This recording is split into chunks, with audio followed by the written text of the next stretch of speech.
Nalanda international public school அனுபவம் அக்கறை அர்ப்பணிப்புடன் உருவாகும் சிபிஎஸ்இ கல்வி உங்கள் குழந்தையின் எதிர்காலத்திற்கான சேர்க்கை தொடங்கியுள்ளது. சார் பரிகாரம், இந்த பரிகாரம் ஏன் சார் ஒரு சிலருக்கு டக்குன்னு ஒர்க் ஆகுது, ஒரு சிலருக்கு நாள் கணக்கா எடுத்துக்குவீங்க? செஞ்சா நடக்குமா அப்படின்னு சந்தேகப்பட்ட நடக்காது. கணவன் மனைவி 2 பேர் என்னை பார்க்க வந்திருந்தாங்க. மனைவிக்கு வேலை இல்லை. ஒரு கோயிலை சொல்லி இந்த கோயில்ல தீபம் ஏத்துங்க உங்களுக்கு வேலை கிடைச்சிரும்னு சொன்னேன். கணவருக்கு ப்ரொமோஷன் கிடைச்சிருச்சு, இந்த பொண்ணுக்கு வேலை கிடைக்கல. நம்பிக்கைங்கிறது லைட்டா ஜர்க்கானா கூட பலிக்காது. லைட்டா அந்த என்ன சொல்றது, ரொம்ப கான்பிடென்டா இருக்கும். அந்த கான்பிடென்ட் தான் உங்களை பரிகாரத்தில் வெற்றி அடைக்கும். அந்த ஜாதகத்தை பார்த்தோம், இந்த பரிகாரம் இதுதான் அவங்களுக்கு இந்த எனர்ஜி லெவல் தான் கம்மியா இருக்கு, இல்ல இந்த விஷயங்கள் தான் அவங்களுக்கு தேவைப்படுதுன்னு பார்த்துட்டு அந்த பரிகாரம் இருக்குல்ல, அது எப்படி எடுக்கிறீங்க? என்னதான் பரிகாரம் செய்தாலும் தசாபுத்தியின் சம்மதம் இல்லாமல் நடக்காது. வெத்தலை பாக்கெல்லாம் வாங்கிட்டு வந்திருக்கேன், பழமெல்லாம் வாங்கிட்டு வந்திருக்கேன், எடுத்து வைங்க. பழத்தை எடுத்து வச்சுட்டாரு. அதுக்கடுத்து வெத்தலை பாக்கு எடுத்து வச்சவர் மூஞ்சி வாடிடுச்சு. என்னண்ணே பழம் தெரிஞ்சிருச்சுங்க. திருப்பி வெத்தலை பாக்கையும் எடுத்து வச்சுட்டு பழத்தையும் எடுத்து வச்சுட்டு ஃபீஸ் மட்டும் வச்சுட்டு கிளம்பிட்டாரு. என்ன நடந்தது தெரியுங்களா?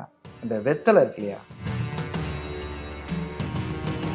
சுகமே சொல்லுங்க சார். ஐயா வணக்கம். வணக்கம் சார். பரிகாரம் காலக்கணிதத்தை பார்த்து அவங்களுக்கு எங்க வீக்கா இருக்குன்னு சொல்லி அதுக்கு எந்த எனர்ஜி கொடுத்தா சரியா இருக்குன்னு சொல்லி ஒரு கோயிலை சொல்றோம். ஒரு சில பேர் பரிகாரத்து கோயிலுக்கு போயிட்டு அவங்க வேண்டுதல் உள்ள இருக்கப்பே நிறைவேறலாம் பார்த்துருக்கோம். சார் நீங்க சொன்னீங்க சார், அந்த கோயிலுக்கு வந்தேன், கோயிலை விட்டு கூட காலை எடுத்து வெளியே வைக்கல சார், நடந்து போச்சுன்னு சொல்லியிருப்பாங்க. பல பேர் கோயிலுக்கு போய் பரிகாரத்தை பண்ணிட்டு 3 மாசம் ஆச்சு சார் ஒன்றும் நடக்கல, 6 மாசம் ஆச்சு சார் ஒன்றும் நடக்கலன்னு சொல்லியும் கேள்விப்பட்டிருக்கோம். இந்த பரிகாரம் ஏன் சார் ஒரு சிலருக்கு டக்குன்னு ஒர்க் ஆகுது, ஒரு சிலருக்கு நாள் கணக்கா எடுத்துக்குவீங்க? பரிகாரம் பலவிதம், ஒவ்வொன்றும் ஒரு விதம்.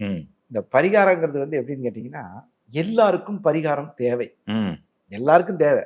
அதுல பர்சன்டேஜ் ஆஃப் பீப்புள்ஸ் எப்படி முடிவெடுக்கிறாங்கன்னு கேட்டீங்கன்னா, இது செஞ்சா நடக்குமா அப்படின்னு சந்தேகப்பட்ட நடக்காது. ஆமா, ஏற்கனவே இந்த அவர் சொன்னாரு போனேன், இவர் சொன்னாரு போனேன்ட்டு வந்திருப்பாங்க. இங்க அவர் சொல்லி நடக்கல, இவர் சொல்லி நடக்கல, இந்த மைண்ட் செட்டோட போவாங்க போல தெரியுது. மைண்ட் செட் ஒரு பக்கம் இருந்தா கூட இப்ப பரிகாரம், சின்ன பரிகாரம், பெரிய பரிகாரம், நடுப்பரிகாரம் அப்படிலாம் கிடையாது. பரிகாரத்துல சாதாரணமா தீபம் விளக்கேற்றி பிள்ளையார் கோயில்ல சக்சஸ் ஆன பரிகாரம், இந்த மாதிரி ஒரு பரிகாரம். யாகம் வளர்த்தி ஒரு சில பரிகாரம். பரிகாரம் எப்படி வேணாலும் இருக்கலாம். இந்த பரிகாரம்ங்கிற வார்த்தைக்கு பின்னாடி இருக்கிற டைரக்டர் யாருன்னு கேட்டீங்கன்னா, நம்பிக்கைங்கிற டைரக்டர். நீங்க நம்பிக்கை இல்லாம என்ன செஞ்சாலும் நடக்காது. அந்த நம்பிக்கைன்னா எப்படி இருக்கணும் தெரியுங்களா? அதாவது கண்ணை கட்டிட்டு இருந்த நம்ம பழைய காலத்துல குரு சிஷ்ய பாவம்னு ஒண்ணு இருக்கு. அவங்க எப்படின்னா, குரு கிணத்துல விழுறா அப்படின்னு விழுத்துறோம், அப்படி இருக்கணுங்கிறான். இந்த குரு சிஷ்ய பாவத்துல என்ன நம்பிக்கை இருக்கோ அப்படி. வள்ளுவன் வாசிக்கு இருக்க மாதிரி அவரு ஒரு நாள் கூட அந்த அரிசி இதை கேட்டதே இல்லையாமா. அந்த ஊசியையும் அந்த தண்ணி டம்ளரையும் டெய்லி வைக்கிறனே ஏங்க அப்படின்னு கேட்கறது இல்லை. வையினா வை. அது மாதிரி தான் குருநாதர்கள் இருந்தாங்க, அது மாதிரி தான் அன்னைக்கு எல்லாரும் இருந்தாங்க. அது மாதிரி நம்பிக்கைக்கு பின்னால் தான் இந்த பரிகாரம் இயங்குது. இந்த பரிகாரம் இயங்குறது அதை பொறுத்து தான். இதுல என்னன்னு கேட்டீங்கன்னா, ஒரு பெரிய காமெடியா இருக்கு. இப்ப நீங்களும் நானும் நண்பர்கள், நம்ம ஒருத்தருக்கு கல்யாணம் பண்ணிக்கங்க அப்படின்னு சொல்லி ஒருத்தர் அனுப்புறோம், பரிகாரம் சொல்லி. இந்த சும்மா இருக்கிறவன், மாப்பிள்ள போர் அடிக்கும்டா, போகும்போது நீ கூட வாடா அப்படிமா. யார் நம்ம பார்த்தவர் சும்மா இருக்க ஃப்ரெண்ட கூட்டு போயிடுறது. சும்மா வா போலாம், எனக்கு அவர் சொல்லியிருக்காரு, நாகராஜ் சார் சொல்லியிருக்காரு, வா போவோம், வா போலான்ட்டு போவான். 2 பேருக்கும் கல்யாணம் ஆகல. என்ன ஆகுன்னு கேட்டீங்கன்னா, முதல்ல போனான் இல்லையா, பரிகாரம் சொல்லி அனுப்பணும் இல்லையா, அவனுக்கு முன்னாடி அவனுக்கு கல்யாணம், கூட போனவனுக்கு கல்யாணம். என்னடா எனக்கு கல்யாணம். இதை விட இன்னொரு விஷயம் கேளுங்க. போன வாரம் நடந்த சம்பவம். கணவன் மனைவி 2 பேர் என்னை பார்க்க வந்திருந்தாங்க. மனைவிக்கு வேலை இல்லை. ஒரு கோயிலை சொல்லி இந்த கோயில்ல தீபம் ஏத்துங்க உங்களுக்கு வேலை கிடைச்சிரும்னு சொன்னேன். கணவருக்கு ப்ரொமோஷன் கிடைச்சிருச்சு, இந்த பொண்ணுக்கு வேலை கிடைக்கல. என்கிட்ட என்ன சாமி நீங்க சொல்றதெல்லாம் அவருக்கு ஒர்க் அவுட் ஆகுது, எனக்கு ஒர்க் அவுட் ஆகலாம். அவர் என்ன சொல்றாருன்னா, ஐயா நான் போகும்போது நிறைஞ்ச மனசோட போறேன். இவ போகும்போது இவர் சொல்லியிருக்காரு 2 தீபம் ஏத்திடலாமா இல்ல 3 தீபம் ஏத்திடலாமா, சீக்கிரம் கிடைக்கணும். அந்த சீக்கிரம் இமீடியட், அதுக்கு பேர் ஃபாஸ்ட் ஃபுட் மாதிரி இன்ஸ்டன்ட். ஆமா, அந்த இன்ஸ்டன்ட்டுக்குள்ள நீங்க போனீங்கன்னா ஏத்துக்காது பிரபஞ்சம். கனெக்ஷன் பரிகாரத்துக்கும் பிரபஞ்சத்துக்கும் ஒரு சம்பந்தம் இருக்கு. ஒரு 108 பேருக்கு வேட்டி வாங்கி கொடுங்க அப்படின்னா, அந்த 108 வாங்கி கொடுக்கணும்னு நினைக்கிறவனுக்கு கண்டிப்பா நடக்காது. அந்த மானசீகமா அட கொடுங்க பாத்துக்கலாம். அது மாதிரி மந்திரம் சொல்லும் போது 107 ஆச்சு, 107 ஆச்சு, 108, அந்த ஆத்மார்த்தமான நம்பிக்கை. ஆதிசேஷன் இந்த விஷயத்துக்கு ஒரு விளக்கம் சொல்றார். ஆதிசேஷன்னா யாருன்னு தெரியும் உங்களுக்கு? அவர் பெருமாளுக்கு ரொம்ப பிடிச்சவர். அதாவது படுக்கையா வச்சு படுத்திருக்காரு. அதான் அமர்ந்தால் ஆசனம், நின்றால் குடை, படுத்தால் ஆசனம். அந்த மாதிரி அப்படி ஒரு அற்புதமான அவர் என்ன கேட்கிறாரு, எல்லாருக்கும் ஒரு நாக்கு தானே இருக்கு, உனக்கு மட்டும் எதுக்கு 1000 நாக்கு அப்படின்னு ஒருத்தர் கேட்கிறாரு. அதுக்கு அந்த ஆதிசேஷன் சொல்றாரு, ஒரு நாக்குல நாராயணான்னு சொன்னா பத்தாது, 1000 நாக்குலையும் நாராயணான்னு சொல்றதுக்காக நாக்கு வச்சிருக்கேன். அப்புறம் கேட்கிறாரு, சரி அது எப்படி நாக்குல தழும்பாகிற வரைக்கும் அவர் பேரை சொல்லணும், இது சாத்தியமா? நாக்கு தழும்பு வரவே வராது. அந்த அளவுக்கு டெடிகேஷன் கேட்குறாங்க. அது மாதிரி உங்களுக்கு டெடிகேஷன் இருந்தா மட்டும்தான் இந்த பரிகாரங்கள் ஜெயிக்கும். பரிகாரத்துல சின்ன பரிகாரம் நிறைய பார்த்துருக்கோம். நான் பார்த்த பரிகாரங்கள் நிறைய, சித்தர்கள் சொல்லிய பரிகாரங்கள் எளிமையா இருக்குங்க. அந்த பாக்கெட்ல இருக்கிற கள்ளத்துக்கு வெளியே போடு அப்படிம்பாங்க, என் பாக்கெட்ல கல்லாமா கல்லு இருக்கும். இந்த மாதிரி பார்த்துருக்கேன். மிகப்பெரிய பரிகாரங்கள், ஹோமங்கள், சுதர்சன ஹோமம், அந்த மாதிரி பண்ற பரிகாரங்கள். எல்லா பரிகாரத்துக்கு பின்னாடி இருக்கக்கூடியது நம்பிக்கைங்கிற ஒரு மிகப்பெரிய ஆயுதம் தான். நம்பிக்கைனா என்ன? நம்பிக்கை, அந்த நம்பிக்கையின் சதவீதத்தை குறிக்கிறதுக்கு ஒரு கிருஷ்ணர் கதை இருக்குங்க. அந்த கிருஷ்ணர் கதை எப்படின்னு கேட்டீங்கன்னா, ஒரு பையன் பள்ளிக்கூடத்துல படிக்கிறதுக்காக அவங்க அம்மா சேர்த்து விடும். காட்டு வெளியில, இப்ப மாதிரி பஸ் எல்லாம் கிடையாது, அது மாதிரி காட்டு வெளியில போய் தான் பள்ளிக்கூடம் படிக்கணும். நம்மளாம் அப்படிதான் படிச்சோம். அப்ப இந்த காட்டு வெளியில போகும்போது டெய்லி ஸ்கூல்ல சேர்த்து விட்டாச்சு. இவன் கேட்கறான், அம்மா எனக்கு பயமா இருக்குமா, நீ டெய்லி என்னை விட்டுட்டு வான்னு. இல்லை, இங்க வீட்டு வேலை யார் பாக்குறது, நீ என்ன பண்றன்னா போற வழியில கிருஷ்ணர் கோயில் இருக்கு, கூப்பிடு கிருஷ்ணரை, உன்னை கொண்டு வந்து ஸ்கூல்ல விட்டு வந்துருவாரு அப்படின்னு. அப்படியாம்மா, சரிம்மா. நீ என்ன பண்றான், காலையில எந்திரிக்கிறான், கிளம்புறான், போறான், போய் தைரியமா கிருஷ்ணா வா ஸ்கூலுக்கு கொண்டு வந்து என்னை விட்டுட்டு வந்துருன்னு உடனே போறாரு, ஸ்கூல்ல விட்டுறாரு, வந்துடுறாரு. இப்படியே நடந்துட்டு இருக்கு ரொம்ப காலமா. திடீர்னு ஒரு நாள் அவங்க அம்மா என்ன கேட்குது, ஏன்டா இப்பெல்லாம் உனக்கு பயமா இல்லையா அப்படின்னா, நீ தான் சொன்னிய கிருஷ்ணர் வருவாரு அப்படின்னு. சின்ன உடனே போனான். உடனே கிளம்பி போய் நார்மலா நடந்துட்டு இருக்குது. உங்க அம்மா என்ன சொல்லுது, ஒரு நாள், டே நானும் அந்த கிருஷ்ணரை பார்க்கணும், வா போலாம் அப்படின்னு. இவன் ஏதோ தெரியல, யார் வரான்னு தெரியலன்னு சந்தேக கூடத்தோட அந்த அம்மா போகுது. இவங்க அம்மா கூப்பிட்டு வாமா போலாம் அப்படின்னு சொல்லி கூப்பிட்டு போறான். இவன் போகும்போது, இன்னைக்கு அம்மா வேற வந்திருக்குது, கிருஷ்ணர் வருவாரா இல்லையான்னு தெரியல அப்படின்னு நினைச்சான்ல. அங்க போய் கிருஷ்ணான்னு கூப்பிட்டா வரல. என்னம்மா இன்னைக்கு வரல, தெரியலம்மா அப்படின்னு சொல்லிட்டு இவன் ஸ்கூலுக்கு போயிடுறான். மறாவது நாள் என்ன நடக்குது, இவங்க அம்மா மறைஞ்சு நின்று பாக்குது. இது இவனுக்கு தெரியாது, பையனுக்கு தெரியாது. அன்னைக்கு போய் கிருஷ்ணா வா கிருஷ்ணா போலாம், நேற்று எங்க அம்மா வந்துச்சு உன்னைய காணோம் அப்படின்னா, சரிவா போலாம் அப்படின்னு சொல்லி ஸ்கூல்ல விட்டு வந்துடுறாரு. நைட்டு கேட்குது, ஏன்னா இன்னைக்கு கிருஷ்ணர் வந்தார். ஆமா இன்னைக்கு கிருஷ்ணர் வந்தாரு, என்னை கொண்டு வந்து விட்டு வந்தார். இந்த மாதிரி தான் அந்த நம்பிக்கைங்கிறது லைட்டா ஜர்க்கானா கூட பலிக்காது. லைட்டா அந்த என்ன சொல்றது, ரொம்ப கான்பிடென்டா இருக்கும். அந்த கான்பிடென்ட் தான் உங்களை பரிகாரத்தில் வெற்றி அடைச்சு. நிச்சயமா. ஒரு ஜாதகத்துல பரிகாரத்தை நீங்க எப்படி எடுக்கிறீங்கன்னு அது கேட்கணும். சுகர் நாடில பரிகாரம்னு வரும், அதுவும் கோயில் பரிகாரம் தான் வரும்னு சொல்றீங்க. அந்த ஜாதகத்தை பார்த்தோம், இந்த பரிகாரம் இதுதான் உங்களுக்கு இந்த எனர்ஜி லெவல் தான் கம்மியா இருக்கு, இல்ல இந்த விஷயங்கள் தான் உங்களுக்கு தேவைப்படுதுன்னு பார்த்துட்டு அந்த பரிகாரம் இருக்குல்ல, அது எப்படி எடுக்கிறீங்க நீங்க? அது உண்மையாவே ஒரு சூட்சமம் தான். நீங்க ஒரு ஜாதக கட்டத்துல ஒரே ஒரு கிரகம் மட்டும் குறைந்த பாகை வாங்கியிருக்கும். உதாரணத்துக்கு குருன்னு வச்சுக்கோ, உயர்ந்த பாகை சூரியன் வச்சுக்கோ. அந்த ஜாதகர் எதை தேடி போவார்னு சொல்லுங்க பார்க்கலாம். எது கம்மியா இருக்கோ அதை தேடி தான் போவார். ஏன்னா தண்ணி ஊத்துனீங்கன்னா எங்க பள்ளம் இருக்கோ அதை நோக்கி தான் போகும். இவர் எதை தேடி போவார்னா குறைந்த பாகையை நோக்கி தான் போவார். இதை நோக்கி தான் அவருடைய தேடல் இருக்கும். பெரும் பணம் இல்லைன்னா குழந்தைய அந்த தான். ஆனா அதுதான் இவரை பழிவாங்க போகுது. அப்படியா? அதனாலதான் இவர் மன வலியோட ரொம்ப கஷ்டப்பட போறார். குறைந்த பாகை உள்ள கிரகம் ஒரு மனிதனை ஆட்டுவிக்கும். என்ன இவர் அதை தேடிதான் போவார். இப்போ உதாரணத்துக்கு ஒரு சுக்கிரன் எடுத்துக்குவோம். கல்யாண விஷயத்துல அவர் ஜாக்கிரதையா இருக்கணும்னு கிரகம் சொல்லுது. இவர் என்ன செய்வார்னா கல்யாணத்தை பண்ணணுங்கிறதுல தான் தீவிரமா இருப்பார். அவசரமா போய் என்ன ஏதுன்னு விசாரிக்காம கல்யாணம் முடிச்சிடுறது. அது ஆணா இருந்தாலும் சரி, பெண்ணா இருந்தாலும் சரி, 2 பேருமே பொதுவான விஷயம். 7ஆம் அதிபதி ரொம்ப கம்மியா இருக்கு, கல்யாணத்துல எச்சரிக்கையா இருக்குன்னு கிரகம் சொல்லுது. நம்ம கேட்கணும். உயர்ந்த பாகையை அலட்சியப்படுத்துதல். இப்ப சூரியன் உயர்ந்த பாகை, அரசியல்ல நல்ல வாய்ப்பு கிடைக்கும். ஆனா அந்த அரசியலை பத்தி இவர் சிந்திக்கவே மாட்டார். இவர் சாதாரணமா போனாலே கவுன்சிலர் ஆயிடுவாரு, எம்எல்ஏ ஆயிடுவாரு. ஆனா அட போப்பான், தந்தையை மதிக்காமல் இருத்தல். இங்கதான் கர்மா ஸ்டார்ட் ஆகுது. கிரகம் என்ன சொல்லுதுன்னா, குறைந்த பாகை, அதை சாப்பிடாத, அது உடம்பு பிரச்சனை, அதை தொடாத, அது ஆயில் ஐட்டம் அப்படின்னு சொன்னா என்னால முடியலைங்க, கொடுங்க, சாப்பிட்டுட்டு சாயங்காலம் மாத்திரையை சாப்பிட்டுக்கலான்னு காம்ப்ரமைஸ்ல தான் மனிதனுடைய கர்மா நகர்கிறது. புரியுது, எனக்கு புரியுது. உனக்கு அது ஆகாதுன்னு நான் குறைச்சே கொடுத்துருக்கேன், திருப்பி அங்கேயே போய் விழுகிறியே அப்படிங்கிறது. ஒவ்வொரு இண்டிவிஜுவல் தனித்தனி இல்லை. ஆமா, இப்ப அதுல பாருங்க, இந்த ட்வின்ஸ் பிறக்கிறதுல கூட மாறிடும். ஆமா ஆமா சார், நான் பார்த்திருக்கேன். விகலையில மாறிடும். நான் நிறைய பேர்த்த பார்த்துருக்கேன் சார். அண்ணன் நல்ல குண்டா இருப்பார் ட்வின்ஸ்ல, தம்பி இப்படி தகடா இருப்பாப்புல, பல நோய்கள் கால்பட்டிருப்பாங்க. அப்ப அந்த கிரகம் விகலையில மாறினா கூட நீங்க பாருங்க, சில நேரத்துல ராகு கேது எப்பயுமே ஒரே டிகிரியில தான் இருக்கும். ம். ஆனா அந்த இதுல மாறும்போது 0.1 டிகிரி மாறிச்சுன்னா முடிஞ்சதுங்க. 0.1 அவ்வளவுதான். இந்த 0.1க்கு இவ்வளவு பவராங்கிறது நமக்கு அப்பதான் தெரியும். அப்ப குறைந்த பாகையை நோக்கி நீ போக போக போக உன்னோட கர்மம் உனக்கு இல்ல அது. ஆனா நீ அதை தேடி அலையிற. இயற்கை அதை உனக்கு தராது. அப்ப நீ அதை தேடி போகும்போது இயற்கையிடம் சாபத்தை வாங்கிக் கொள்கிறாய். இயற்கையிடம் நீ மன கஷ்டத்தை அனுபவிக்க தயார் என்று ஒப்புக்கொள்கிறாய். அப்ப அது உனக்கு, நீ அதை தேடி போகும்போது உனக்கு என்ன ஆகுதுன்னா பிரச்சனை வரும். ம். அப்பதான் ஜோதிடர்கிட்ட வர்றாங்க. வந்த உடனே என்ன ஆகும்னு கேட்டீங்கன்னா, நான் என்ன பண்றது, இவர்களை என்ன செய்யணும்னு கேட்டீங்கன்னா, குறைந்த பாகையில போய் சிக்கிட்டேன் நானு. விமோச்சனம் யாரு அப்படின்னு பாத்தீங்கன்னா, அவருக்கு 7ஆம் அதிபதியோ அவருக்கு 9ஆம் அதிபதியோ இவருடைய திரேகாணத்தில் இருக்கக்கூடிய மூலத்திரிகோணம் பெற்ற கிரகங்களோ உச்ச கிரகம் பெற்ற கிரகங்களோ என்ன சொல்லுதுன்னா, எனக்கு தெரியும் நீ இப்படித்தான் வருவேன்னு, சரி வா காப்பாத்துறேன்னு நிற்கும். இதுக்கு சப்போர்ட் பண்றது தான் குலதெய்வம்.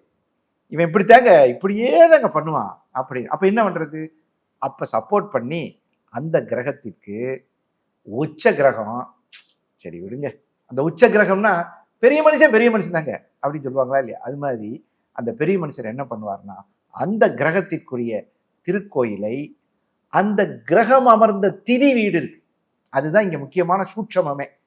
அந்த திதி வீட்டில் ஆலயத்துக்கு சென்று தெரிஞ்சோ தெரியாமலோ அறிஞ்சோ அறியாமலோ நான் இப்படி மாட்டிக்கிட்டேன், எனக்கு சப்போர்ட் பண்ணுங்க அப்படின்னு சொல்லி கேட்கும் பொழுது விமோச்சனம் ஈஸியா கிடைக்கும். ம்.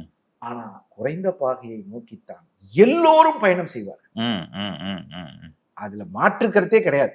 நிச்சயமா, நிச்சயமா. ஏன்னா அதுதான் நம்மளை ஈர்க்கும். அதுல நீங்க நிறைய பாருங்க, இந்த 10வது படிக்கிற பசங்க 9வது படிக்கிற பசங்க திடீர்னு பள்ளிக்கூடத்துக்கு போக மாட்டேன். என்ன காரணம்னா, அவன் ஜாதகத்தை வாங்கி பார்த்தோம்னா அந்த கிரகம் புதன் குறைந்த பாகை வாங்கியிருக்கும் போது இவன் அதை விட்டுட்டு வெளியே போகணும்னு எதிர்பார்ப்பான். இந்த மாதிரி நிறைய குறைந்த பாகை வாங்கிய கிரகங்கள் அதைத்தான் அவன் ஈர்த்து போவான். நிறைய பேர் பாருங்க, நீங்க மெட்ராஸ்ல சினிமாவில் போய் ரொம்ப காலம் போராடிட்டு என்ன செய்யறதுக்கு, நமக்கு இதுக்கு ஒத்து வராதுன்னு ஒதுங்கி போனவங்க அதிகம். வெற்றியாளர்களை உலகம் அடையாளம் தெரியும், தோல்வியாளர்களை உடையவர்களுக்கு அடையாளம் தெரியாது. என்ன காரணம்னு கேட்டீங்கன்னா, சுக்கிரன் இவனுக்கு குறைந்த பாகை இருக்கும். என்னைக்கு இருந்தாலும் நான் ஒரு வெற்றியாளனா வருவேன். இவனுக்கு திறமை இருக்குங்க, பாட தெரியும், ஆட தெரியும். ஆனா யோகம் இருந்தா தானே வெற்றி பெற முடியும். அந்த குறைந்த பாகை உள்ள கிரகம் உங்களை என்ன பண்ணும்னா, அதுலயே உட்கார வச்சு, அதுலயே சிரிக்க வச்சு, அதுலயே நடிக்க வச்சு அட்ரஸ் எல்லாம் பண்ணும். இதுதான் இதுல இருக்கக்கூடிய சூட்சமம். அதனால என்னுடைய கருத்துப்படி உயர்ந்த பாகை உள்ள கிரகங்கள் வாழ வைக்க காத்திருக்கிறது. அதை தேடி போங்க, அந்த தெய்வத்தை வணங்குங்க. அந்த தெய்வம் திரேகாணத்துல எப்படி உங்களுக்கு சப்போர்ட் பண்ணுதுன்னு பாருங்க. இன்னும் குறிப்பா சொல்ல போனோம்னா, உயர்ந்த பாகை உள்ள கலர் உள்ள ட்ரெஸ்ஸுகளை போட்டாலே இவன் பாதி சக்சஸ். சிம்பிள். இதைத்தான் அடுத்த கொஸ்டினை கேட்கணும்னு நினைச்சேன். பரிகாரம்னா கோயிலுக்கு போயிட்டு வாங்க, இல்ல இந்த பர்டிகுலர் பிளேஸுக்கு போயிட்டு வாங்க அப்படின்னு சொல்ற பரிகாரம்லாம் இருக்கு. அதை தாண்டி வாழ்வியல் பரிகாரம் இருக்கு, ஒரு சில விஷயங்கள் இருக்கு. நீங்க இதை வச்சு பண்ணுங்க கரெக்டா இருக்கும்னு ஒரு வாழ்வியல் பரிகாரம் இருக்கு. இது ரெண்டுக்கு ரிசல்ட் ஒரு மாதிரி தான் வருமா? ஆமா, அதாவது நீங்க பரிகாரத்தில் நம்பிக்கை தான் முக்கியம். ரெண்டாவது பாருங்க, இப்போ ஒரு சின்ன விஷயம் கேட்கறதுக்கு நகைச்சுவையா இருக்கும். உயர்ந்த பாகை உள்ள கிரகத்தின் தெய்வத்தை வணங்கும் போது குறைந்த பாகையின் கிரகத்தின் வண்ணத்தை நீங்க போட்டு போனீங்கன்னா ஃபெயிலியர். இப்போ உதாரணத்துக்கு சனி குறைந்த பாகத்துல இருக்கு வச்சுக்கோங்க. நான் கோயிலுக்கு போறப்போ ஒரு ப்ளூ கலர் ட்ரெஸ்ஸோ கருப்பு கலர் ட்ரெஸ்ஸோ போய் சாமியை கும்பிட்டு வந்துடுறேன். அப்ப அந்த எனர்ஜி ரிசீவ் ஆகாதுன்றீங்க. ரிசீவ் ஆகாது இல்ல, கோயில் திறந்திருக்காது, டென்ஷன் நடக்கும், போற பத்தியும் கார் ரிப்பேர் ஆகும், இந்த பிரச்சனைகள் வரும். உயர்ந்த பாகை உள்ளதை போட்டு போங்க, வழி நெடுக பூரா நல்லதுதான். எனக்கு தெரிஞ்சு ஒரு நண்பர் கூட நான் கோயிலுக்கு போயிருந்தேன்.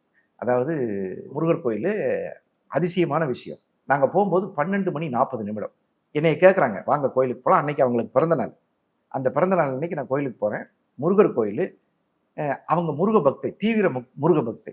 என்ன பண்றாங்க, இன்னைக்கு நான் முருகரை பார்த்தே ஆகணும். நாங்கள் 2 பேரும் போறோம், சாமியை கும்பிட்றோம், போலாம் வரலாம் அப்படின்னு சொல்லி போகும்போது 12:40 மேக்சிமம் கோயில் மூடி இருக்குங்கிறது நாங்கள் முடிவு எடுத்தாச்சு. நான் என்ன சொன்னேன், இன்னைக்கு உன்னுடைய உயர்ந்த பாகை ட்ரெஸ் நீ போட்டிருக்க, முருகன் வழி விடுவன், நீ ஒரு லூசியா, அதெல்லாம் நடக்காது, வாயா போகலாம் அப்படின்னு அப்படி திட்டிகிட்டே போயிட்டு இருக்கோம். நாங்கள் போகிறோம், கோயில் மூடிடுச்சு. கோயில் மூடி இருக்கு, கதவெல்லாம் மூடி அப்படி நிற்கிது. ஐயர் இல்லை, யாரும் இல்லை, வண்டி நம்ம வண்டி மட்டும் நிற்கிது. இட்லி எல்லாம் கொண்டு போயிருந்தோம். சரி, நீ உட்காந்து இட்லி எடுத்து இப்படி சாப்பிடலான்னு இப்படி வைக்கிறோம். ஒரு டிவிஎஸ் 50 வருது சர்ன்னு. என்ன இங்கே சாப்பிட்றீங்க? இந்த சாமி பார்க்க வந்தால் கோயில் மூடி இருக்கு. அப்படியா? அவரு கதவை திறக்கிறார். நாங்கள் திறங்க எதுவும் சொல்லலை, அவராக கதவை திறக்கிறார். என்னன்னு கேட்டிங்கன்னா, இந்த முருகனுக்கு முத்து மாலைன்னு ஒன்று நெஞ்சில் போடணுமாமா அடுத்த வாரத்தில். அதுக்கு அளவு எடுக்கிறதுக்கு ஒரு ஆசாரி வர்றாரு. நாங்கள் நம்மளை கேட்கலாமா, நட சாத்திட்டாங்க, நம்ம கேட்கலாமா அப்படின்னா, சரி சாப்பிட்டு சீக்கிரம் வாங்க, தீபாராதனை காமிச்சு தான் திறக்கணும், சாமியை கும்பிட்டு போங்கன்னு அவரு சொல்றாரு. அப்புறம் சரி என்னடா பண்றது, இட்லி எல்லாம் மூடி வச்சுட்டு டக்குன்னு உள்ள போய் நேரா முருகர்கிட்ட போ, ஏங்க விநாயகரை கும்பிட்டு வாங்க, நாங்க எதுக்கு பயந்துட்டு போறோம்னா அவரே லேட்டு, நம்ம இப்படி விநாயகரை கும்பிட்டு வாங்க, அண்ணனை கும்பிடாம தம்பியை கூப்பிடுறீங்க, இல்ல சார் லேட் ஆச்சு, லேட் என்ன நீங்க போயிட்டு வாங்கன்னு சொல்லி போய் 2 பேரும் விநாயகரை கும்பிட்டு 6 முறை தீபாராதனை எல்லாம் காமிச்சு அந்த பொண்ணு பிறந்த நாளைக்கு நாங்க சொல்லவே இல்லை. என்ன பண்றாங்க, அந்த முருகப்பெருமானினுடைய பாதத்திலிருந்து பூ எடுத்து அதை பொண்ணுட்டு அப்படியே கண்ணெல்லாம் தண்ணி, என் மேல இவ்வளவு பிரியமா இருக்கியான். இதுக்கு காரணம் என்னன்னு நான் ஜோதிட ரீதியா எடுத்துக்கிட்டேன்னா, உயர்ந்த பாகையுள்ள ட்ரெஸ். எப்பயுமே உங்களுக்கு உயர்ந்த பாகையுள்ள கிரகம் கையை பிடிச்சு கூட்டு போகும் வான். நம்ம என்ன பண்ணுவோம் தெரியுமா, நம்ம சின்ன குழந்தைங்க நானே நடக்கிறேன், ஆனா வயசாக நம்மளை யாராவது கையை பிடிச்சு கூட்டு போக மாட்டாங்களான்னு தோணும். அந்த மாதிரி தான் உயர்ந்த பாகையுள்ள கிரகம் உங்களை வாழ வைத்தே தீரும். பரிகாரத்துக்கும் மனசுக்கும், தட் மீன்ஸ் நம்ம மைண்டுக்கும் ஒரு சம்பந்தம் இருக்கு அப்படின்னு நீங்க நம்பிக்கையோட பண்ணாதான் அந்த பரிகாரம் நடக்கும், நம்பிக்கை இல்லைன்னா அது நடக்காதுன்றீங்க. சில பேர் நம்பிக்கையோட தான் பண்ணுவாங்க, ஆனா அவங்களுக்கு இந்த விஷயம் தள்ளி தள்ளி போய்கிட்டு இருக்கும். பரிகாரம் பண்ணப்ப கிடைச்சிருக்காது, என்னடா சரி போ வேணாம்னு வீட்டுல உட்காந்துருப்பாங்க, கிடைச்சிரும். இது எதனால நடக்குது? இது ஒரு அருமையான கேள்விங்க. அதாவது எத்தனையோ நம்மளுடைய நண்பர்கள் மனசுல இருந்து இந்த கேள்வி கேட்குறீங்க. என்ன காரணம்னு கேட்டீங்கன்னா, நம்பிக்கை ஒரு முக்கியம். நம்பிக்கை அதாப்பா இருக்கும், நாங்க நம்பிக்கை இல்லாமையா போனோம், இங்க இருந்து கொடுமுடியில போய் தீர்த்தம் எடுத்துட்டு போய் முருகருக்கு நாங்க பால் காவடி சாத்திட்டு வந்தோம், அதெல்லாம் பெரிய விஷயங்க. அந்த பால் வந்து கிட்டத்தட்ட 4 நாள் ஆனாலும் ஒண்ணுமே ஆகாது, அதெல்லாம் பெரிய விஷயம். அந்த மாதிரி நம்பிக்கையோட தான் நாங்க செலுத்தினோம், தீர்த்தம் நல்லா வந்தது, தேங்காய் கரெக்டா உடைஞ்சது, எல்லாமே நாங்க நம்பிக்கையோட தான் இருந்தோம். ஆனாலும் காரியம் நடக்கவில்லை, தள்ளி போயிருச்சு. நான் வெறுத்து போய் வீட்டுல உட்காந்தேன், போடா இனிமே வரமாட்டேன், டக்குன்னு அந்த காரியம் நடந்துருச்சு. இதுல என்ன சொல்றோம் அப்படின்னு கேட்டீங்கன்னா, இந்த முருகப்பெருமானுக்கு ஒருத்தர் வந்து புராணத்துல இருக்கிறது என்னன்னு கேட்டா, என்கிட்ட ஒன்றும் இல்லைங்க, காசு காசெல்லாம் ஒன்றும் கிடையாது, கல் இருக்குது, இந்த கல்லை பூவா எடுத்து போட்டுக்கோ அப்படின்னு சொல்லி கல்லை போட பூவா மாறிச்சான். அதே மாதிரி ஒரு சிலர் பூக்களை போடும்போது கல்லா மாறிச்சான். பூசலாரை பத்தி உங்களுக்கு தெரியும். அதாவது மன்னன் உண்மையாக கட்டிய கோயிலுக்கு வந்து அதெல்லாம் வர முடியாது, டேட்டை மாத்தி வைட்டார். அந்த டேட்டை மாத்தி வைங்கிற விஷயத்த நோட் பண்ணிக்கிங்க. டேட்டை மாத்தி வையப்பா, அன்னைக்கு வேற ஒரு டேட் இருக்கு. மன்னன் கன்ஃபியூஸ் ஆயிட்டான், இந்த ஊர்ல இன்னொருத்தன் கோயில் கட்டியிருக்கானா, அங்க போறாராம் சிவபெருமான். இப்படி இருக்கும் பாருங்க, யோசிச்சு பாருங்க. அவன் ஊர் போற அந்த இங்க கோயில் இருக்காது, சிவபெருமான் சொன்னது பொய்யா போயிருமா, சரின்னு ரைட்டு பார்த்து போனேன். சிவபெருமான் மனசில் கட்டிய கோயிலுக்கு தான் மனமே கோயில்னா. அப்ப நீங்க நம்பிக்கையில ஓட்டு போட்டீங்க. அப்ப நம்பிக்கைங்கிற வந்ததுக்கு அப்புறம் காலம் எப்பொழுது ஒத்துக்கொள்கிறதோ அப்பதான் அந்த சம்பவம் நடக்கும். ஒரு பெண் ஒரு ஆணை திருமணம் செய்து கொள்ள வேண்டும் என்று 10 வருஷம் காதலிக்கலாம், நாள் குறிக்கலாம், தேதி குறிக்கலாம். ஆனால் ஒரு காலம் எப்பொழுது ஒத்துக்கொள்கிறதோ அதுவரை நீங்கள் காத்திருக்க வேண்டும். இது வந்து ரொம்ப ரொம்ப முக்கியமான விஷயம். கால கணிதம் அப்படிங்கிறதுல ரொம்ப ரொம்ப முக்கியமான விஷயம். அந்த வேலை ஓகே ஆயிடும், நடந்துரும். ஆனா அந்த காலம் எப்போ ஒத்துக்குதோ அது வரைக்கும் நீங்க காத்திருந்தால் அது வெற்றி கனியாக மாறும். இல்லைன்னா இந்த பிஞ்சிலேயே பழுத்துருதுன்னு சொல்லுவாங்க தெரியுங்களா, அந்த கனி வீணா போயிடும். இயற்கை ஒத்துழைக்கும் போதுதான் நீங்க ஒரு விஷயத்த ஒத்துக்கணும். இயற்கை வெயிட் பண்ணுன்னு சொல்லுன்னு அர்த்தம். நம்பிக்கையோட செஞ்சிருக்கீங்க, அந்த காரியம் நடக்கலைன்னா காலம் கனியும் வரை காத்திரு. இப்போதைக்கு அது உனக்கு கொடுக்க முடியாது, அதுக்கு பக்குவம் வரல அப்படிங்கறத சொல்லுதோ. இதை எப்படி நம்புறதுன்னு கேட்டீங்கன்னா, முனிவர்கள் கடும் தவம் இருப்பாங்க. முனிவர்களை விட்டுருங்க, ஒருபடி மேல தெய்வங்கள், ஊசி முனையில் காமாட்சி அம்மன் தவம் இருந்ததுலாம் சொல்லுவாங்க. ஒத்தை காலில் தவம் இருப்பாங்க. இப்படி எல்லாம் தவம் இருக்கிறதுக்கு காரணம் என்னன்னா காத்திருக்கிறது. இறைவன் உறுதியாக அவர்களுக்கு அருள் வழங்க தயாரா இருப்பாங்க. ஆனா சமயம் வரும் வரை காத்திருக்க வேண்டும். அதுக்கு பேர் என்னன்னு கேட்டீங்கன்னா, முதல்ல நம்பிக்கை சொன்னோம், 2வது சொல்ல போறது பொறுமை. நீங்க சாய்பாபா படத்துல 2 விஷயம் தான் எழுதியிருக்கோம், எங்க போனாலும் நம்பிக்கை பொறுமை. நம்பிக்கை மேல வச்சுட்ட, ரைட் ஓகே விட்டுரு, உன் வேலையை பாரு. பொறுமைனா என்கிட்ட சும்மா போன் பண்ணி கேட்டே இருக்கக்கூடாது, நான் தான் 7 மணிக்கு வர்றேன்ல, சும்மா கூப்பிடக்கூடாது. அந்த பொறுமை, இந்த நம்பிக்கையும் பொறுமையும் பரிகாரத்தில் 2 சக்கரங்களாக சுழல்கின்றன. அதைத்தான் தசாபுத்தின்னு வச்சான் ஜாதகத்துல. திசை வலுவா இருக்கும், புத்தி பலகீனமா இருக்கும், அப்ப அந்த காரியம் நடக்காது. இது என்ன சொல்றான், இடகலை பின்கலைங்கிறான். இடகலை திசையாகவும் பின்கலை புத்தியாகவும் செயல்படும். ஒரு ஜாதகத்துல ஒருத்தர் எம்எல்ஏவா இருக்காரு, மிகப்பெரிய போஸ்ட்ல இருக்காரு, மினிஸ்டரா இருக்காரு. நம்ம நாட்டுல நடக்கிற விஷயம், திடீர்னு கூப்பிட்டு அவரை மினிஸ்டர் தூக்கிடுவாங்க. பாத்திருக்கீங்களா? ஆமா ஆமா. ஏன் சொல்லுங்க, ஏதோ ஒரு தகவல் பரவும், தன் தகவலை பேஸ் பண்ண தூக்கி விட்டுரும். அந்த புத்தி இருக்கிற வரைக்கும் நீ மினிஸ்டரா இருக்கலாம். அதனால திசாபுத்தி சம்மதத்தோட தான். இடகலை பின்கலைங்கிறான். இந்த சுவாசத்தை திசாயாகவும் இந்த சுவாசத்தை புத்தியாகவும் எடுத்துக்க சொல்றான்.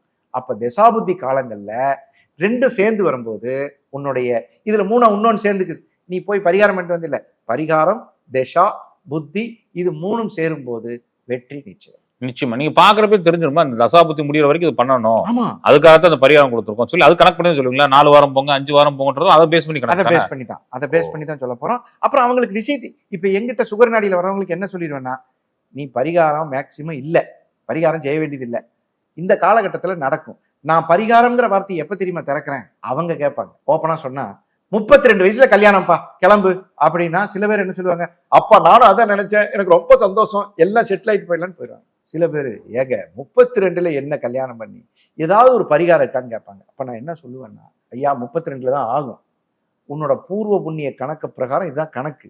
ஆனா நீ செய்யக்கூடிய புண்ணியங்கள், உன்னுடைய எண்ணம், தசாபுத்திகள் அதுக்கு முன்னாடி சம்மதிக்காது.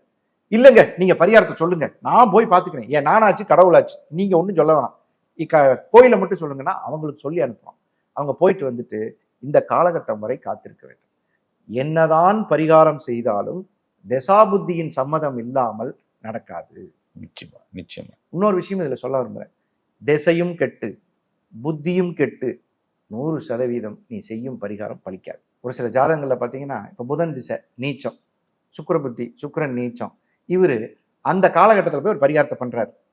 புதன் திசையில சுக்கிர புத்தியில போய் கல்யாணம், இது ஒரு கல்யாணத்துக்காக பரிகாரம் பண்றாரு. அது அக்கௌண்டபிளா வராது. இவர் என்ன சொல்லுவாருன்னா, நான் எவ்வளவு சிறப்பா பண்ணேன். சிறப்புங்கிறது வேற, அக்கௌண்டிங்கிறது வேற. இந்த அக்கௌண்ட் வந்து மேல இருக்கிற அக்கௌண்ட் புக், அதுல நீங்க வந்து குட் புக்ல போனா தான் கரெக்ட் ஆகும். அதனாலதான் என்ன சொல்லுவாங்க, நாள் பார்த்து பரிகாரம் செய்யி அப்படின்னு சொல்லுவாங்க. அதனால நல்லவன் செய்யாததை நாள் செய்யும் சொல்லுவாங்க. அதனால என்னை பொறுத்தவரை ஒரு ஜாதகத்துல உங்களுக்கு நம்பிக்கை இருக்கிறது, நேரம் இருக்கிறது, நம்பிக்கையும் பொறுமையும் சேர்ந்து தசாபுத்திகள் சம்மதிக்கும் போது வெற்றி பரிகாரங்கள் ஜெயிக்கும். நிச்சயமாங்கய்யா. தொடர்ச்சியா ஒரு கேள்வி, ஒரு சில பேருக்கு நீங்க கோயில் கொடுத்துருவீங்க போயிட்டு வாங்கன்னு சொல்லி, சவாலா அவங்க கோயில் கிளம்புறப்போ ஒண்ணு பிரச்சனை வரும், போக முடியாம தள்ளி போகும். இன்னொரு விஷயம், கோயிலுக்கு காலையில கிளம்பி அந்த கோயிலை ரீச் பண்றவங்களே அவங்க படாத பாடுபட்டு போய் ரீச் பண்ணுவாங்க, கோயில் அடைச்சிருவாங்க, நீங்க சொன்ன டயத்துக்குள்ள போக முடியாது. இந்த தடங்கள்லாம் பரிகாரத்துல ஏன் வருது? இல்ல, உண்மையாவே இந்த ஜீவநாடி படிக்கிறவங்களுக்கு தான் இந்த பரிகாரத்தினுடைய பலம் தெரியும். சின்ன பரிகாரமா இருக்குங்க. அதாவது வீட்டு அருகாமையில் இருக்கக்கூடிய விநாயகர் கோயிலுக்கு 41 வாரம் விளக்கு போடுதான் வந்திருக்கும், இவ்வளவுதான், ஒரு விளக்கு போடுதான் வந்திருக்கும், முடியாது. இவர் காலைல தண்ணி எடுத்துட்டு போவாரு, விநாயகர் கோயில் மூடி இருக்கும், பக்கத்து வீட்டுல ஏதாவது ஒரு விசேஷம் இருக்கும். இல்ல இவர் வீட்லயே பெரிய பிள்ளையாயிரும், பொண்ணு பெரிய பிள்ளையாயிரும், நீங்க தண்ணி தொடவே முடியாது. நீங்க பரிகாரம்னு எடுத்து போகும்போதுதான் அந்த பணத்துக்கான வேல்யூ தெரியும். பரிகாரத்தின் செலவு 50 ரூபாயா இருக்கும், இவர்கிட்ட 5000 ரூபாய் இருக்கும். அந்த நேரம் அந்த 50 ரூபாய் கிடைக்காம போகும். ஜிபே ஒர்க் ஆகாது, எல்லாம் சவாலும் நிறைய பார்த்திருக்கேங்க. நிறைய பேர் என்கிட்ட சொல்லலாம். ஒரு சின்ன உதாரணத்தை உங்ககிட்ட சொல்றேன். என்கிட்ட ஒருத்தர் பிரசன்னம் பார்க்க வந்தார். அவர் வந்து அந்த கோயில்ல பூசாரியா இருக்கார். அவருக்கும் பிரசன்னம் தெரியும், பிரமாதமா பிரசன்னம். சோழி பிரசனமா? ஆமா, அன்னைக்கு வந்து அவர் சோழி பிரசன்னம் பார்க்கறது. காலையில 5 மணிக்கு எனக்கு ஃபோன் பண்றாரு, நான் வந்துட்டேன், சென்னையில வந்துட்டேன். ஆசை என்னன்னா, அவர் பார்க்குற கோயில்ல அவர் மகனும் வேலை செய்யும். அவருக்கு ஒரு ஆசை, என் மகன் ஒருத்தன் இருக்கான், ஆனா அந்த கோயில்ல என்ன ஒரு சட்டம்னு கேட்டீங்கன்னா, மகனுக்கு கல்யாணம் ஆகியிருந்தா தான் அந்த கோயில்ல எடுத்துக்குவாங்க, கல்யாணம் ஆகாத பையனை அந்த கோயில்ல எடுத்துக்க மாட்டாங்க. இப்படி ஒரு சம்பவத்துல என்கிட்ட பிரசன்னம் பார்க்க வராரு அப்பா. அவருக்கு ஜோதிடம் தெரியும், பிரசன்னம் தெரியும், தெய்வீகம் பயங்கரமா இருப்பார். என்ன பண்றாரு, காலையில 5 மணிக்கு எனக்கு ஃபோன் பண்றாரு. அண்ணே வந்துட்டனே, கிளம்பிட்டனே, கதவு பூட்டி இருக்க கூடாதுன்னு, அண்ணே நீங்க வரும்போது கரெக்டா இருக்கணும்னே, அண்ணே விளக்கு பத்த வச்சிருக்கனே, எல்லாம் சொல்லிட்டே வர்றாரு. நான் அண்ணே ரெடியா இருக்கனே, வாங்கினேன் பலகையெல்லாம் எடுத்து வச்சு உள்ள உட்காந்துருக்கோம். அவர் வந்தாரு, அண்ணே வணக்கண்ணே, நல்லா இருக்கீங்களா, சரி உட்காருங்க பார்த்துக்கலாம். அவர் ஒவ்வொரு நிமித்தத்தையும் கவனிக்கிறார். அந்த ஒவ்வொரு நிமித்தம் அப்படி பார்த்துட்டு வர்றாரு. உட்காருங்க. நானே ஒன்றும் கண்டு புக்கு படிச்சுட்டு இருந்தேன். ஒரு புக்கு படிச்சுட்டு இப்படி வச்சுட்டு, அண்ணே பார்க்கலாம், என்ன புக்கு படிச்சுட்டு இருந்தீங்க, அதை பார்க்குறாரு. நல்ல காலம் பிறக்குதுன்னு ஒரு புக், அதை படிச்சுட்டு இருக்கேன். என்ன அவர் பாப்பாருங்கிறதுக்காகவே அதை படித்தேன். ரைட், ஓகே, பார்த்துலாமா? அப்படி வெத்தலை பாக்கெல்லாம் வாங்கிட்டு வந்திருக்கேன், பழமெல்லாம் வாங்கிட்டு வந்திருக்கேன், எடுத்து வைங்க. பழத்தை எடுத்து வச்சுட்டாரு. அதுக்கடுத்து வெத்தலை பாக்கு எடுத்து வச்சவர் மூஞ்சி வாடிடுச்சு. என்னண்ணே அப்படின்னு, பழம் தெரிஞ்சிருச்சுங்க. திருப்பி வெத்தலை பாக்கையும் எடுத்து வச்சுட்டு, பழத்தையும் எடுத்து வச்சுட்டு, ஃபீஸ் மட்டும் வச்சுட்டு கிளம்பிட்டார். என்ன நடந்தது தெரியுங்களா? அந்த வெத்தலை இருக்கு இல்லையா, வெம்பி போச்சுன்னு கேள்விப்பட்டீங்களா? தெரியும். வெம்பி என்னன்னு கேட்டா, அவங்க வீட்டுல மாமி என்ன பண்ணிருக்கு, பசிக்கும்னு சொல்லிட்டு பொங்கல் செஞ்சு அதை அந்த வெத்தலை மேல வச்சிருச்சு. இவர் எடுத்து வச்சோடனே, நான் சோழியே போடலைங்க, அந்த வெத்தலை வெம்பி போச்சு. உடனே நான் ஒண்ணுமே பேசவும் இல்லை, ஃபீஸை வச்சு கிளம்பிட்டாரு. எதுக்கு மாமா ஃபீஸை எடுத்துட்டு போங்கன்னு? இல்ல இருக்கட்டும் கிளம்பிட்டார். அந்த வேலை கிடைக்கல. ஆனால் அந்த பையனுக்கு அவசர அவசரமாக திருமணம் செய்து என்னென்னமோ செஞ்சு ஒர்க் அவுட் ஆகலை. கடைசியில் போய் பார்க்கும்போது அந்த வேலை அந்த பையனுக்கு கிடைக்கல. அப்போது நீ சாஸ்திரம் தெரிந்து, சாஸ்திரம் தெரியாதவங்க இல்லை, சாஸ்திரம் தெரிந்து, விவரங்கள் தெரிந்து, எல்லாம் தெரிந்து பிரசன்னம் பார்த்து நீ நகர்த்தினாலும் தசாபுத்தி சம்மதிக்காமல் அந்த விஷயம் நடக்காது. தசாபுத்தி காலம் சம்மதிக்கணும்ன்றீங்களா? அதுக்கும் ஐயோ, தசாபுத்தி இல்லை, அந்த சுவாசம் தானே. நான் திசை இடகலை, இது பின்கலை. நீங்க தசாபுத்தி சம்மதிக்காம ஒரு சின்ன ஈவெண்ட்டை கூட நீங்க செய்ய முடியாது. நீங்க கூட்டி கழிச்சு பார்த்து கடைசியில கணக்கு பார்க்கும்போது அதான் நிற்கும்.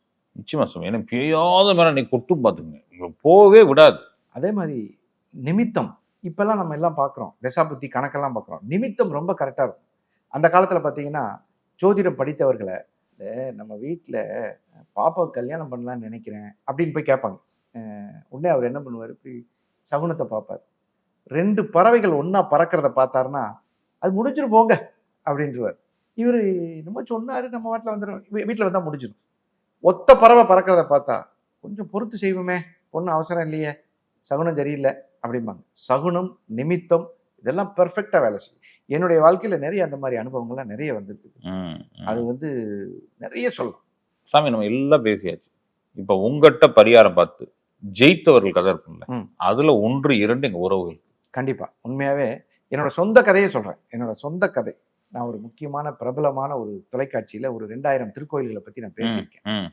அந்த சம்பவம் எப்படி நடந்துச்சுன்னு கேட்டீங்கன்னா, முதலில் என்னை டைரக்டர் கூப்பிட்டு கேட்கிறாரு, உங்களுக்கு எந்த கோயிலை பத்தி பேசணும்னு ஆசை?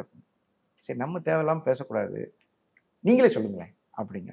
ராகவேந்தரை பத்தி பேசுறீங்களே, அப்படி என் கண்ணு குளமா மாறிடுச்சுங்க. ஏன்னா அந்த ராகவேந்தர் மேல அவ்வளவு, கிட்டத்தட்ட நான் 10 வயசுலேருந்து அவரை சாமி கும்பிட்டுட்டு இருக்கேன். சரி அப்படின்ட்டு பேசியாச்சு. எபிசோட் ரெடி, சேட்டலைட்ல நம்மளுடைய ப்ரோக்ராம் வரப்போகுது. ஆர்வம், ஐயோ ராகவேந்தரை பத்தி பேசியிருக்கோம் அப்படின்னு சொல்லி ஆர்வத்தோட எடிட்டிங் செக்ஷன்ல போய் பார்க்கலான்னு ஒரு ஆசை. சரி, கேப்பா விடுவாங்களா என்ன ஏதுன்னு தெரியலன்ட்டு யதார்த்தமா எங்க டைரக்டர் கேட்குறேன், ஐயா அது ஒரு இது, ஆமா ஏதாவது தப்பு இருக்கான்னு செக் பண்ணிடுங்க போங்க அப்படின்னு அவரே சமைச்சார். எடிட்டிங் செக்ஷனுக்குள்ள போறேன். எடிட் பண்ணிட்டு இருந்தவர் எந்திரிச்சு வணக்கம் சொல்றாரு. நான் வணக்கங்க, நேற்று மந்திராலயம் போயிட்டு வந்தேன், இந்தாங்க அச்சாரு, எப்படி இருக்கும். வந்தோடனே யாரோ புது ஆள் வந்திருக்காங்க, எடிட் பண்ணுங்க. நாங்கள் போட்டோன்னே ஜெய் ஸ்ரீராம் குரு ராகவேந்திரனின் மகிமை அப்படின்னு என் உடம்பே செலுத்திருச்சுங்க அப்படின்னாரு. சரி, இந்த சம்பவம் நடந்து முடிஞ்சு ஃப்ளைட் ஏறி வர்றேன். என் பக்கத்து சீட்டு டெல்லி கணேஷ். அப்புறம் அவரும் அந்த கோயிலில் அந்த நடித்த படங்கள் இதை பற்றிலாம் சொன்னோம். இதில் இன்னொரு ஈவெண்ட் சொல்ல விரும்புகிறேன். இதை சொல்ல விரும்பக்கூடிய விஷயம் என்னன்னா, என்னை ராகவேந்தர் பக்தியில் ஆழ்த்தியது என் தந்தை. நீங்கள் நம்ப முடியுங்களோ நம்பலையோ எனக்கு தெரியல, இதுவரைக்கும் மந்திராலயத்துக்கு நான் எத்தனை முறை போயிருப்பேன் என்று எனக்கே தெரியாது. ஒவ்வொரு முறை போகும்போதும் என் தந்தையை அழைக்கிறேன், ஒரு முறை கூட வர முடியும். அப்போ உங்களுக்கு இந்த கோயிலுக்கு போகணுங்கிற பாக்கியம் சின்ன விஷயம்தான். நான் எத்தனை முறை போனேன்னு எனக்கு தெரியல, இதுவரை ஒரு முறை கூட அவர் வந்ததில்லை. ஒரிஷா போயிருக்கார், பூரி ஜெகநாதர் போயிருக்கார், குருவாயூர் போயிருக்கார், எல்லா இடத்துக்கும் போயிருக்கார். எனக்கு ஒரு ஆசை, துங்கபத்ராவில் குளிச்சுட்டு ராகவேந்திர பார்க்கணும். ஆனா இன்று வரை பல முறை டிக்கெட் போட்டு கேன்சல் ஆயிருக்கு. சரி இருங்க முன்னாடி நான் போயிட்டு வந்துடுறேன் அப்படின்னு போயிட்டு வருவேன். சரிப்பா நீ அடுத்த தடவை கூட்டிட்டு போப்பா அப்படின்னு சொல்லுவார். ஈவன் காசிக்கு கூட அவரை கூட்டு போயிட்டு வந்துட்டேன். ஆனா மந்திராலயத்துக்கு அவரால் வர முடியல. அப்ப பிராப்தப்படிதான் இந்த விஷயங்கள் நடக்குது. இது எனக்கு நடந்த அதாவது ஒரு கோவிலுக்கு நீ நினைத்தால் போக முடியாது, அவர் நினைத்தால் தான் போக முடியும். உண்மை. அதுக்கான எடுத்துக்காட்டு. இப்போ உங்கள்கிட்ட நீங்க ஒரு பரிகாரம் சொல்லியிருப்பீங்க, அதுல ஜெயிச்சவங்க இருப்பாங்க, அந்த கதைகள்ல ஒண்ணு சொல்லுங்க. என் வாழ்க்கையில நான் சொல்லி நடந்த பரிகாரத்தை ஒரு சந்தோஷமா சொல்லக்கூடிய ஒரு விஷயம் என்னன்னு கேட்டீங்கன்னா, ஒருத்தருக்கு 32 வயசு ஆயிடுச்சு. கல்யாணத்துக்காக அவருக்கு ஆசை. அந்த கல்யாண ஆசையில சுக்கிரன் அவருக்கு குறைந்த பாகையில. அப்ப அவருக்கு கல்யாண ஆசை எப்படி இருக்கும்? வெறித்தரமா இருக்கும். அவருக்கு கல்யாணம் பண்ணி வச்சுட்டாங்கன்னா அவன் தான் அவருக்கு ஹீரோ. என்கிட்ட அந்த ஜாதகம் வருது. நண்பர், உங்களை மாதிரி நண்பர் ஒருத்தர், நீ போப்பா, அவரு நாராஜ் ஏதாவது சொல்லுவாரு, அதை நீ செய், நடந்துரும் போ அப்படின்னு வந்துட்டார். சரின்னு வந்தோடனே அவர் வராரு. அண்ணே இந்த மாதிரி உங்களை பத்தி சொன்னாங்க, கல்யாணம் நடக்காதுன்னு சொல்லிடாதீங்கன்னு முதல்ல சொல்லிட்டாரு. இங்க உங்க ஜாதகத்தை கொடுங்க, சுக்கிரன் குறைந்த பாகை, சுக்கிரன் ரொம்ப கம்மியா இருக்கு. எவ்வளவு இருக்கு தெரியுமா? 1 டிகிரி இருக்கு. ஒரே டிகிரி தான். அப்புறம் நான் கேட்டேன், உங்களுக்கு கல்யாணம் கண்டிப்பா வேணுமா? ஆமா கல்யாணம் கண்டிப்பா வேணும். சரி, கல்யாணத்தில் ஏதாவது குறை இருந்தால் ஏங்க கல்யாணம் நடந்தா போதுங்க, குறைன்னு நீங்க என்ன சொல்றீங்க? ஐயா உங்களுக்கு நீங்க ஒரு இடத்துல எனக்கு விட்டு கொடுக்கணும் அப்படின்னு. என்ன அப்படின்னு? அதாவது உங்கள் சமுதாயத்தில் நடக்காது, இதுக்கு நீ ஏத்துக்கிட்டீங்கன்னா கல்யாணத்தை பண்ணி வச்சிடலாம் அப்படின்னாரு. இல்லைங்க அது நாங்கள் முடிவு எடுத்துட்டோம் வீட்டில் எல்லாரும் சேர்ந்து. ரொம்ப காலமாக எங்கள் சமுதாயத்தில் தான் பண்ணணும்னு நினச்சோம், மாற்றிக்கலாம். சரி ரைட்டு. அப்போ உங்களுக்கு என்ன பண்ணலாம்னா, நான் சொல்கிற கோயிலுக்கு போயிட்டு வாங்க. எங்கே சொல்லியிருப்பேன்னு நினைக்கிறீங்க? தெரியலையே. திருப்பதி. ம். அவர் சிரிக்கிறார், நான் சொன்னே சிரிக்கிறார். இப்போதாங்க போயிட்டு வரேன். முந்தா நாள் போயிட்டு வந்தது உங்கள் விருப்பப்படி. இப்ப பரிகாரம் திருப்பதி வந்திருக்கு. இவர் என்ன சொல்றாரு, என்ன எங்கேயோ சொல்லுவீங்கன்னு நினைச்சா, திருப்பதி போயிட்டு வாங்க. கடைசியில் என்ன ஆயிடுச்சு, உங்களுக்காக போயிட்டு வாங்க.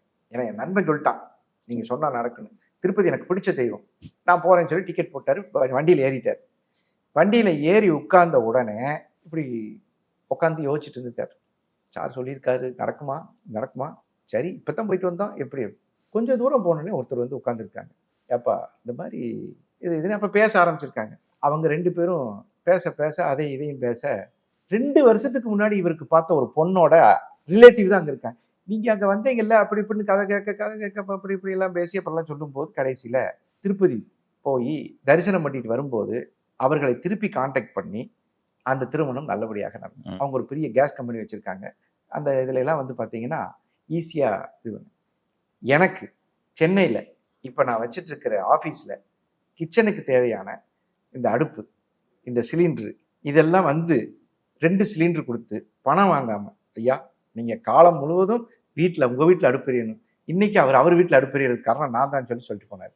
அதுக்கான காரணம் என்னன்னு கேட்டிங்கன்னா, இந்த ஜோதிடர் வாயிலிருந்து ஒரு பரிகாரம் வந்தால் அதை ஏற்றுக்கொண்டு செய்ய வேண்டும். இப்பதான் போயிட்டு வந்தேன்னு சொல்லிட்டு அடுத்த மாசம் போய்க்கலாம் அவர் போகல, சொல்லிட்டீங்கல்ல நான் இன்னொரு தடவை போறேன்னு போனார். அந்த மாதிரி சில பரிகாரங்கள் கரெக்டா நடக்கும். நிச்சயமாங்க. நெஞ்சார்ந்த நன்றிகளையா சுகமே சொல்லுவேன். நன்றி.